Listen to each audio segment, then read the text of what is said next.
इस वीडियो में हम मेनली बात करेंगे भाग के प्रोसेस की डिवीज़न के लिए। तो मेनली ये वीडियो टारगेटेड है क्लास 2 से क्लास 5th तक के बच्चों के लिए, जिसमें बेसिक डिवीज़न क्या है, उसकी ज़रूरत क्यों है और फिर कैसे करते हैं इसके बारे में हम बात करेंगे। वैसे कोई भी ये वीडियो देख सकता है। अगर आपको लगता है कि यहाँ पर कोई है जिसको ये वीडियो बेनिफिशियल हो सकता है तो प्लीज़ उनके साथ आप शेयर कीजिएगा। तो भाग यानी जो डिवीज़न करने की प्रोसेस है उसको समझने के लिए हम एक एग्ज़ाम्पल लेते हैं और इस एक एग्ज़ाम्पल से समझने की कोशिश करते हैं। तो भाग जो है इसे हम इंग्लिश में बोलते हैं डिवीज़न। तो डिवीज़न हमें कैसे करना है और क्या है, इन सब के बारे में हम बात करेंगे। तो ये एक इमेज आपको दिख रही होगी। तो लेट्स से मैंने यहाँ पे जो 6 चॉकलेट्स ले लिए हैं। देखिए 1 2 3 4, ये 6 चॉकलेट्स हैं मेरे पास में। 1 2 3 4 5 6। तो ये 6 चॉकलेट्स हमारे पास में हैं। अब मान लो कि ये जो 6 चॉकलेट्स हैं वो मुझे 3 बच्चों में डिस्ट्रीब्यूट करना है। 3 बच्चों में बराबर बराबर डिस्ट्रीब्यूट करना है। मैं चाहता हूँ कि ये 6 चॉकलेट हैं और तीनों बच्चों को बराबर बराबर मिलें। तो कैसे कर सकते हैं ये काम हम? तो देखिए, एक जो काम है आसान सा तरीका है, आसान सा कहें या फिर लॉजिकल कहें, अगर हमको भाग नहीं आता तो मान लीजिए 3 बच्चे हैं हमारे पास में। तो मैं ऐसे एक बना लेता हूँ, ये 1 है, ये 2 है और ये 3 है। तो ये 3 बच्चे और हम चाहते हैं कि इनको बराबर बराबर हम चॉकलेट दें। तो क्या तरीका है, हम कर क्या सकते हैं? देखिए इसमें तो मैं क्या कर सकता हूँ, मैं इसमें से एक चॉकलेट उठाऊंगा और एक चॉकलेट उठा के इस बच्चे को दे दूंगा। फिर ये जो एक चॉकलेट है ये उठा के इस बच्चे को दे दूंगा। फिर ये जो एक चॉकलेट है ये इस बच्चे को उठा के दे दूंगा। तो ऐसे एक एक चॉकलेट बराबर पहुंच गई। अभी भी मेरे पास 3 चॉकलेट बची हुई हैं। तो मैंने क्या किया, मैंने एक चॉकलेट बच्चे को दे दी, एक चॉकलेट इस बच्चे को दे दी, एक चॉकलेट इस बच्चे को दे दी। तो जब मैंने ये दे दी तो यानी ये वाली चॉकलेट ख़त्म हो गई, ये वाली चॉकलेट भी ख़त्म हो गई और ये चॉकलेट भी ख़त्म हो गई। अभी भी चॉकलेट बची है मेरे पास ये।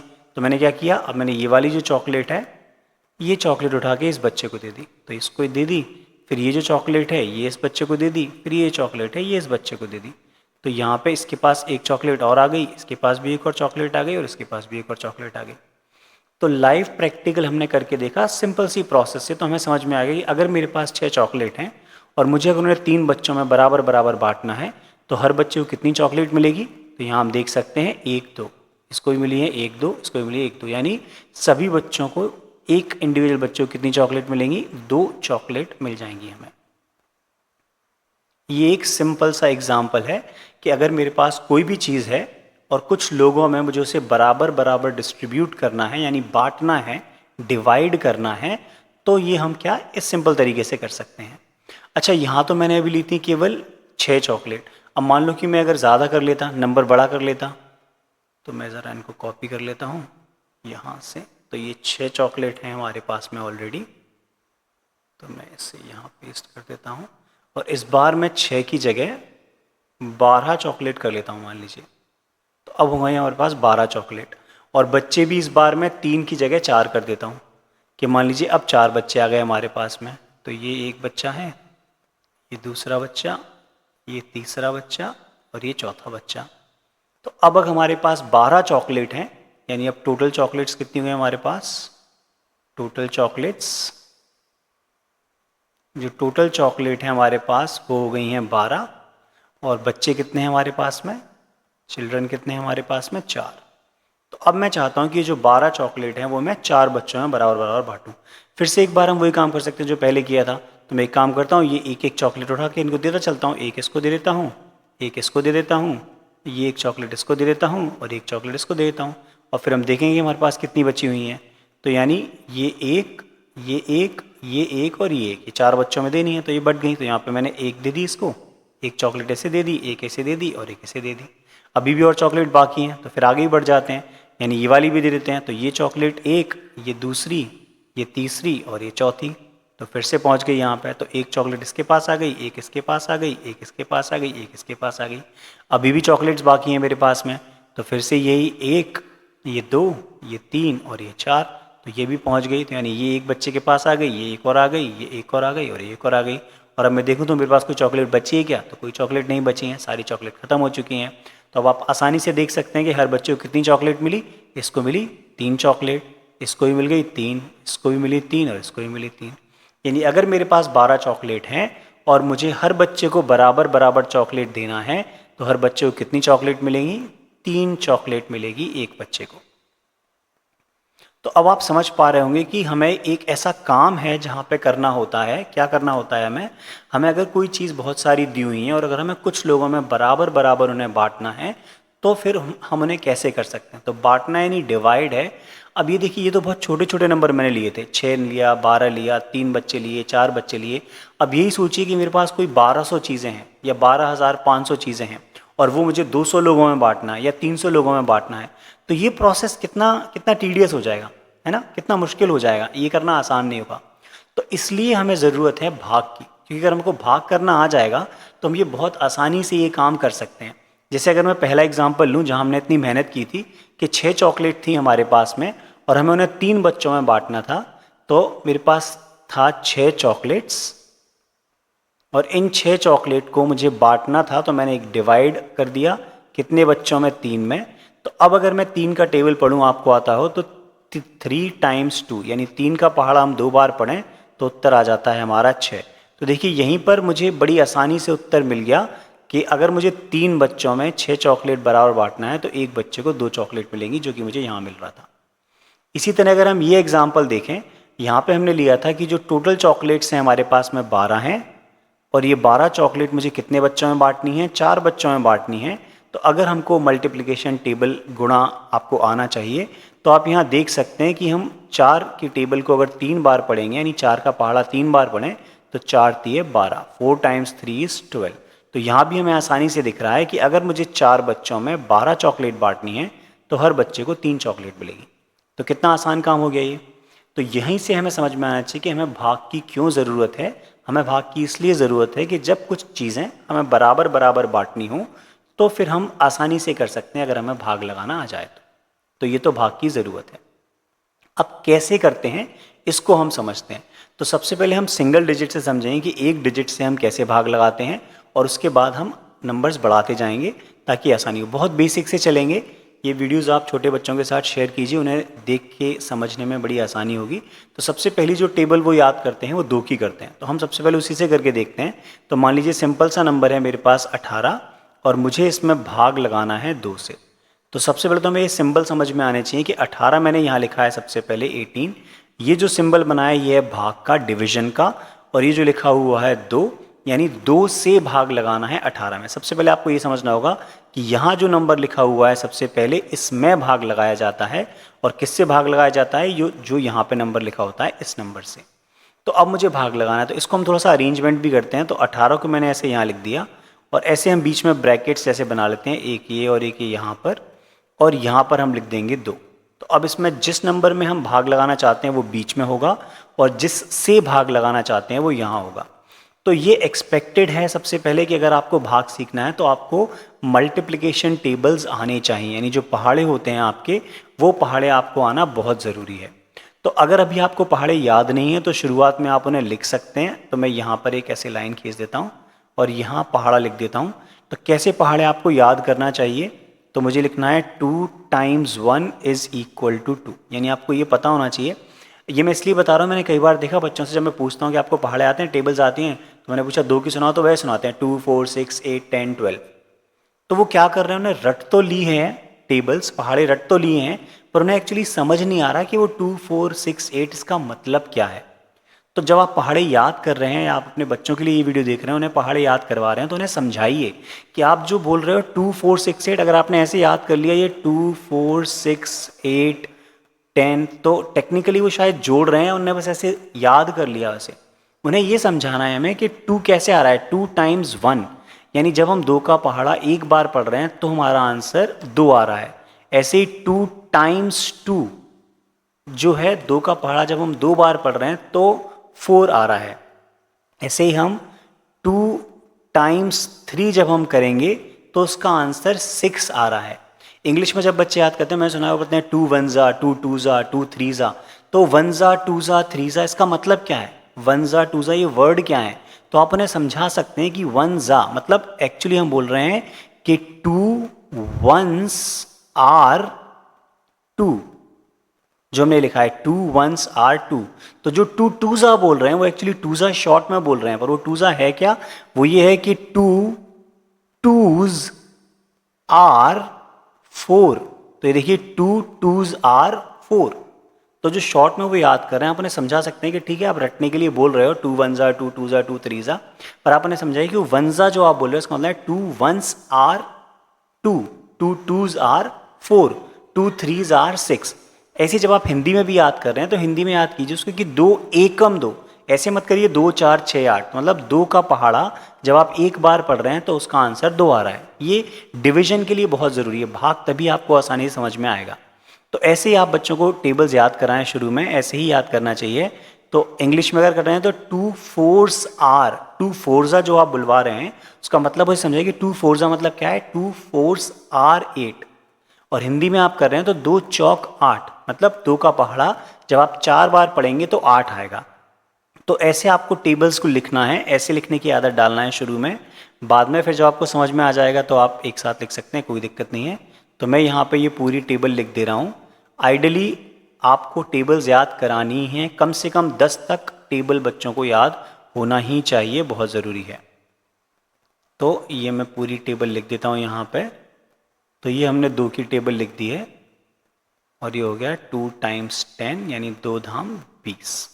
अब जब ये टेबल लिख दी है तो हमें सिर्फ करना इतना है कि हमें ये देखना है कि 2 की टेबल में, 2 के पहाड़े में 18 आता है क्या।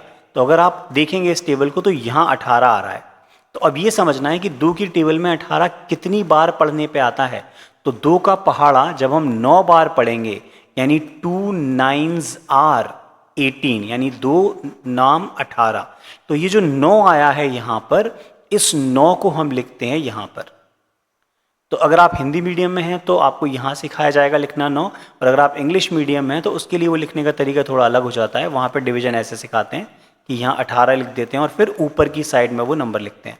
तो उससे कोई नहीं फ़र्क पड़ता, आप यहाँ ऊपर भी लिख सकते हैं 9 या यहाँ भी लिख सकते हैं, किसी भी जगह लिखिए, बस ये लिखने का एक तरीका है, तो आपको समझ में आना चाहिए।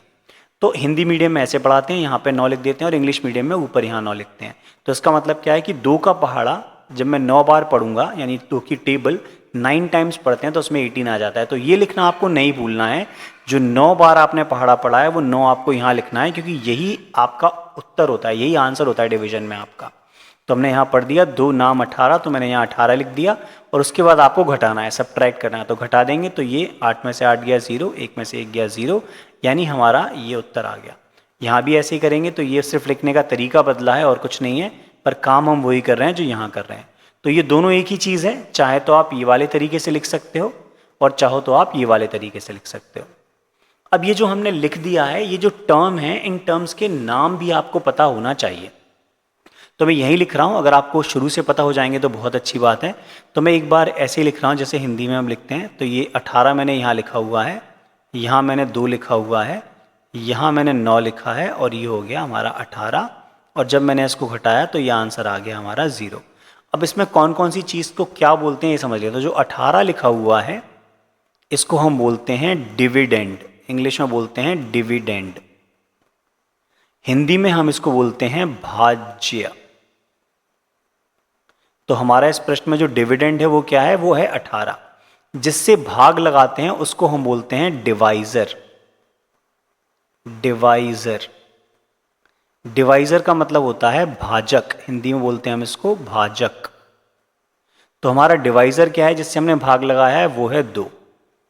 और जो हमारा ये 9 आया है इसको हम बोलते हैं कोशेंट, QUOTIENT, कोशेंट। कोशेंट को हिंदी में बोलते हैं भागफल। और ये जो भागफल है हमारा, यही आंसर होता है हमारे भाग का। तो जो 9 आया है ये है, और नीचे जो ये 0 बचा हुआ है इसको हम बोलते हैं शेषफल यानी रिमाइंडर, इंग्लिश में हम बोलते हैं इसको रिमाइंडर, REMAINDER, रिमाइंडर। ये होता है हमारा शेषफल। तो इस प्रश्न में जो हमारा शेषफल आया है वो क्या है हमारा, वो आया है 0। तो ये भाग का जो प्रोसेस है ये आपको समझना है। मेरे ख्याल से आपको ये समझ में आ गया हो कि भाग की ज़रूरत क्यों है और भाग क्या है। तो क्या कर रहे हैं हम भाग में हम कुछ चीज़ों को बराबर बराबर बांट रहे हैं किसी एक स्पेसिफिक नंबर में। तो वो हमें कैसे करना है, वो हमें उसके लिए टेबल पता होना चाहिए, और भाग लगाते कैसे हैं उसके लिए हम इनको ऐसे अरेंज कर लेते हैं और ऐसे भाग लगाते हैं। चलिए और कुछ नंबर ले लेते हैं तो और समझ में आएगा हमको। अब मान लीजिए मैंने नंबर ले लिया थोड़ा, एक नंबर ले लेते हैं हम, लेट्स से कि मैंने ले लिया अब 27, और इसमें भी हम भाग लगाते हैं 2 से। तो अब 27 में अगर 2 से भाग लगाना है तो हम कैसे लगाएंगे? तो सबसे पहले तो आपको आपकी टेबल याद होना चाहिए। तो ये जो टेबल है, क्योंकि मैंने लिख ली है ऑलरेडी, तो मैं इसको यहीं से कॉपी कर लेता हूँ, और ये जो टेबल है इसको हम ले चलते हैं नीचे। तो भाई ये जो टेबल है वो आपको याद करना ही पड़ेगी, बच्चों को आप याद करवाइए, ये ज़रूरी है। तो अब लिखने का तरीका, अब आप देखिए अगर आप हिंदी मीडियम में हैं तो आपको मोस्टली ऐसे पढ़ाया जाएगा कि 27 यहाँ लिखेंगे, ऐसे दोनों तरफ ये ब्रैकेट्स बना लेंगे और यहाँ 2 लिखेंगे। तो अब जब मुझे इसमें भाग लगाना है तो हम क्या करेंगे, हमेशा हम इस साइड से शुरू करेंगे भाग लगाना, और हम ये देखेंगे कि जो इस साइड से पहला डिजिट आ रहा है क्या वो पहले डिजिट में 2 से भाग जा सकता है। तो मैंने पहला डिजिट देखा 2, तो क्या 2 के पहाड़े में 2 की टेबल में 2 आता है? बिल्कुल आता है। कितनी बार आता है? 1 बार आता है, देखिए यहाँ पे। तो अब मैं पूरा 27 नंबर एक साथ नहीं देखूंगा यहाँ पे, मैं सिर्फ पहले ये पहला नंबर देखूंगा जो कि 2 है। पिछले सवाल में भी अगर हम थोड़ा सा देखें, यहाँ पे मैंने सीधा 18 में क्यों भाग लगा दिया, यहाँ भी हम ऐसे चल के पहला डिजिट ही देखते हैं। तो पहला डिजिट था हमारा 1, 1 जो है वो 2 से छोटा होता है, तो 1 में 2 से भाग नहीं जा सकता, इसलिए हम सीधा आगे बढ़ गए और दोनों अंकों को मिला के जो नंबर बना 18, हमने उस 18 में भाग लगाया 2 से। तो ऐसे जब हमने नंबर देखा यहाँ 27, तो 27 में जो पहला अंक हमारा इस साइड से है, जिस साइड से हम भाग लगा रहे हैं इस डायरेक्शन से ही, यानी जहाँ हमने हमारा भाजक लिखा हुआ है, डिवाइजर लिखा है, उस साइड से जब हम जा रहे हैं तो पहला नंबर हमारा अंक है 2। तो 2 में 2 से भाग जा सकता है? बिल्कुल जा सकता है, क्योंकि 2 के पहाड़े में 2 पहले नंबर पे ही आता है, यानी 2 एकम 2। तो ये जो 1 है हमारा, ये 1 को हम लिखेंगे यहाँ हमारे भागफल की जगह। तो मैंने लिखा 2 एकम 2, और 2 को इस पहले अंक के नीचे लिख देंगे और हम घटाएंगे। अब तो जब हमने घटाया तो 2 में से 2 घटाया तो 0 बचा, तो हम यहाँ 0 लिख देंगे, और फिर जो अगला अंक है उसे नीचे उतार लेंगे। यह है 7, तो हमने यहाँ 7 लिख दिया। अब 7 के पहले, यानी किसी भी अंक के पहले अगर 0 है तो उसका कोई मतलब नहीं, उसे हम छोड़ देते हैं, इग्नोर कर देते हैं। तो यहाँ 7 लिखा है। अब हम देखेंगे कि 2 के पहाड़े में 7 आता है क्या। तो आप पूरा 2 का पहाड़ा देखोगे तो आपको कहीं भी 7 नहीं मिलेगा। तो अब हमें ये देखना है कि 7 के सबसे ज़्यादा नज़दीक कौन सा नंबर है। तो देखिए सबसे ज़्यादा नज़दीक अगर हम जाएंगे तो 2 है, 4 है, 6 और फिर 8। 8 जो है वो 7 से बड़ा है। तो अब ठीक इससे पहले कौन सा नंबर है? इससे पहले नंबर है 6। तो 6 जो है 2 के पहाड़े में वो कितनी बार आता है ये हमें देखना है। तो जब हम 2 का पहाड़ा 3 बार पढ़ेंगे तो 6 आता है, और 6 वो नंबर है जो 7 के सबसे ज़्यादा करीब है, सबसे ज़्यादा पास में है। तो यानी हम अगर 2 का पहाड़ा 3 बार पढ़ रहे हैं तो मैं 3 को लिखूंगा यहाँ पे, और जो 6 आता है, 2 का पहाड़ा 3 बार पढ़ के 6 आता है, उस 6 को मैं लिख दूंगा यहाँ, और उसके बाद हम घटाएंगे। तो जब हम घटाएंगे तो हमारा आंसर कितना आ जाएगा? 1।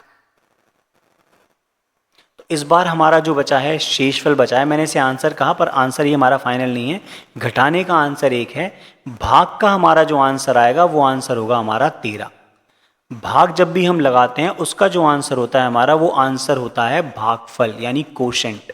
रिमाइंडर हम केवल तभी बताएंगे जब हमसे पूछा जाए। अगर नहीं पूछा, किसी ने ये पूछा कि 27 में 2 से भाग लगाएं तो आंसर कितना आता है, तो आंसर होगा 13, चूंकि हमारा कोशेंट है, भागफल है, हमेशा हम यही बताएंगे। स्पेसिफिकली अगर हम चाहें तो अलग से बता सकते हैं कि आंसर है हमारा 13 जिसमें शेषफल बच रहा है 1, या फिर अगर वो प्रश्न में पूछें तो हम बता सकते हैं, पर जो आंसर है हमारा वो होगा 13 की कितनी बार हम, यानी कितने बराबर भागों में हम बांट सकते हैं अगर हम 2-2 के ग्रुप बना रहे हैं तो हम 13 ग्रुप बना सकते हैं 27 को जब हम डिवाइड करेंगे तो। ठीक है, तो आई होप ये चीज़ आपको क्लियर हो रही हो कि भाग हम कैसे लगाते हैं। तो ये आप कोशिश कीजिए ऐसे सवाल करने का, तो आपको आगे समझ में आएगा। और नंबर ले लेते हैं हम, 2 से ही भाग लगाते हैं। तो अब मान लीजिए मैंने नंबर ले लिया 36, और हम इस 36 में भाग लगाएंगे 2 से।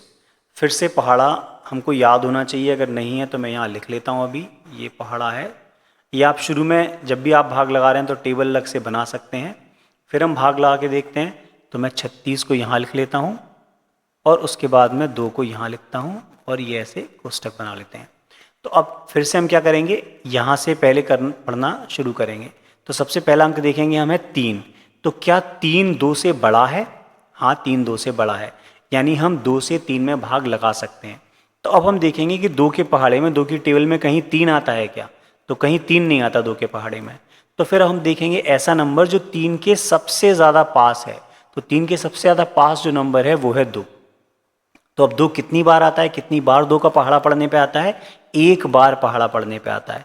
तो ये जो एक बार है उस एक को हम सबसे पहले यहाँ लिखेंगे, क्योंकि हम 2 का पहाड़ा एक बार पढ़ रहे हैं और तब उत्तर आ रहा है 2। तो हमने यहाँ लिख दिया 2, यानी 2 एकम 2। फिर हम घटाएंगे, तो हम घटाएंगे 3 में से 2 गया तो 1 बचेगा, और ये जो 6 है इसको हम नीचे उतार लेंगे। तो अब जो नंबर बन गया हमारा, बन गया 16। अब हम देखेंगे कि 2 के पहाड़े में 16 आता है क्या? तो आप देखेंगे तो हाँ, 2 के पहाड़े में 16 आता है। पर अब ये 16 कितनी बार 2 का पहाड़ा पढ़ने पे आ रहा है? तो जब 2 का पहाड़ा हम 8 बार पढ़ेंगे, 2 टाइम्स 8 या 2 8s आर या 2 8 16 होता है। तो ये जो 8 आया है, सबसे पहले इस 8 को हम यहाँ लिखेंगे भागफल की जगह पे, और उसके बाद जो 16 है, क्योंकि 2 8 16, तो 16 को हम यहाँ लिख देंगे नीचे। और अब हम इसे घटा देंगे तो हमारा उत्तर आ जाएगा 0, यानी इस बार भी हमारा शेषफल कितना आ गया? 0 आ गया। तो ये आपको समझना है भाग के प्रोसेस में कि अगर एक अंक का नंबर है हमारा और उससे हमें भाग लगाना है तो हम कैसे भाग लगाना शुरू करते हैं। तो हमेशा हम कैसे करते हैं, इस डायरेक्शन से आप भाग लगाना शुरू करेंगे और एक एक अंक करके हम देखते चलेंगे कि भाग उसमें लग सकता है या नहीं। और एक एग्जाम्पल ले लेते हैं। तो अब मान लीजिए मैंने नंबर ले लिया है 57 57, और इसमें हम भाग लगाते हैं 2 से ही अभी। तो फिर से अब 2 का पहाड़ा हमें याद होना चाहिए, अगर अभी नहीं है तो फिर से मैं ये टेबल यहाँ लिखी हुई है, इसको यहाँ लिख देते हैं। तो अब 2 से मुझे भाग लगाना है, तो क्या तरीका है हमारा, हम यहाँ लिखेंगे 57 और ऐसे कोष्ठक में बंद कर देंगे इसे बीच में, और यहाँ पे लिख देंगे 2। फिर से क्या करेंगे, इस डायरेक्शन से शुरू करेंगे और पहला अंक देखेंगे। तो पहला अंक क्या है? 5। तो 5 2 से बड़ा है, बिल्कुल बड़ा है 2 से। तो अब हम ये देखेंगे क्या 2 के पहाड़े में 5 आता है? तो 2 के पहाड़े में 5 तो कहीं नहीं दिख रहा। तो अगर 5 नहीं आता तो हम देखेंगे 5 के सबसे ज़्यादा क्लोज, सबसे ज़्यादा पास में कौन सा नंबर है। तो अगर हम 2 के पहाड़े में जाएंगे तो 6 तो बड़ा नंबर हो गया 5 से। तो अगर 6 बड़ा है तो इसके पहले कौन सा नंबर है? इसके पहले है 4। तो क्या 4 छोटा है 5 से? हाँ, बिल्कुल छोटा है। तो यानी हम 4 देखेंगे। अब 2 के पहाड़े में कितनी बार हम 2 का पहाड़ा पढ़ें तो 4 आए, तो हम 2 का पहाड़ा 2 बार पढ़ेंगे तो 4 आएगा। तो ये जो 2 है, इस 2 को सबसे पहले हम यहाँ लिख देंगे भागफल की जगह पे, यानी 2 का पहाड़ा हम 2 बार पढ़ रहे हैं तो क्या आ रहा है? 4। तो उस 4 को हम यहाँ लिख देंगे 5 के नीचे। उसके बाद हम घटाएंगे, तो 5 में से 4 घटाएंगे तो बचेगा 1, और ये जो 7 है फिर उसको हम नीचे उतार लेंगे। तो अब नंबर बन गया 17। अब हम देखेंगे 2 के पहाड़े में 17 आता है क्या? तो 17 तो नहीं आता। तो हम देखेंगे 17 के सबसे पास कौन सा नंबर है जो 17 से छोटा है। तो हमने देखा कि यहाँ आ गया 18। तो 18 तो बड़ा है 17 से, तो इसके पहले कौन सा नंबर है? 16। 16 छोटा है 17 से, तो हाँ बिल्कुल छोटा है। यानी अब हम ये देखेंगे 2 का पहाड़ा कितनी बार पढ़ने पे हमें 16 मिलता है। तो 2 का पहाड़ा अगर हम 8 बार पढ़ें, यानी 2 टाइम्स 8, 2 8s आर 16, यानी 2 8 16। तो 2 8 16 है, तो सबसे पहले जो 8 है उसको हम यहाँ लिख देंगे और उसके बाद यहाँ लिख देंगे हम 16। ये यहाँ लिखना बिल्कुल नहीं भूलना है आपको। और हम इसे घटा देंगे, 7 में से 6 गया तो कितना बच्चा आएगा? 1। तो हमारा जो भागफल है वो 28 है। याद रखिए, भाग करने में हमारा जो भागफल है, कोशेंट है, यही हमारा उत्तर होता है। शेषफल जो बच गया उसे हम अलग से बता देंगे कि एक यहाँ शेषफल बच गया है। तो ये है आपके भाग करने की प्रोसेस, जहाँ आप एक अंक से, अब आप कोशिश कीजिएगा अलग अलग नंबर लेके और फिर अपने आंसर्स आप कैलकुलेटर से चेक कर सकते हैं। कोई भी डाउट है तो ज़रूर बताइएगा। आगे इस सीरीज़ में मैं और एक एक करके हम एक एक पहाड़े से, अभी 2 से किया है, फिर 3 से, फिर 4 से, ऐसे हम बनाते जाएंगे ताकि आसानी हो आपको ये सीखने में।